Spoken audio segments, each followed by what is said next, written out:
Hello guys, நான் தான் உங்கள் எழில் பேசுகிறேன். இன்றைக்கி நம்ம என்ன பார்க்க போகிறோன்னா, அல்டோ கம்ப்ளைண்ட்டை பற்றி தான் பார்க்க போகிறோம். என்ன கம்ப்ளைண்ட்டு வந்துச்சுன்னா, சைலன்சர் லீக்குன்னு கஸ்டமர் சொன்னாங்க. என்னென்னு செக் பண்ணி பார்த்தோம். அதில் எக்ஸாஸ்ட் மேனிஃபோல்டு பேக்கிங் ரொம்ப டேமேஜாக இருந்தனால தான் அந்த சைலன்சர் நாய்ஸ் கேட்டுச்சு.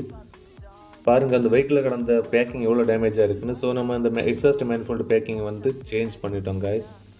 பாருங்கள், ஃபிக்ஸ் பண்ணிட்டோம். அதுக்கப்புறமா ஆயில் சர்வீஸ் பண்ணுறப்போ நம்ம ஏர் ஃபில்டரை செக் பண்ணுவோம். செக் பண்ணி பார்த்தப்போ ஏர் ஃபில்டர் ரொம்ப டஸ்ட்டாக இருந்துச்சு. பாருங்கள் எப்படி இருக்குன்னு. இவ்வளோ டஸ்ட்டாக இருந்துச்சுன்னா வண்டியோட பிக்கப் ரொம்ப அடி வாங்கும், மைலேஜும் அடி வாங்கும் காய்ஸ். ஸோ நம்ம அதான் சேஞ்ச் பண்ணிட்டோம். தென் ரேடியேட்டர் கூலண்ட் எப்படி இருக்குன்னு செக் பண்ணி பார்த்தா இதை மாற்றியே கொஞ்சம் காலம் இருக்கும் போல இருக்குது. ஸோ நாங்கள் அதையும் சேஞ்ச் பண்ணிட்டோம். தென் ஆயில் ஃபில்டர் சேஞ்ச் பண்ண முன்னாடி நாங்கள் அதில் அந்த ஆயில் பேஸ்ட் பண்ணுறோம். எதுக்காகனா ஒரு கிரிப் கிடைக்க வேண்டியது. ஏன்னா ரப்பர் ஹார்டாக இருக்கும். ஸோ நம்ம அந்த லூப் ஆகும்போது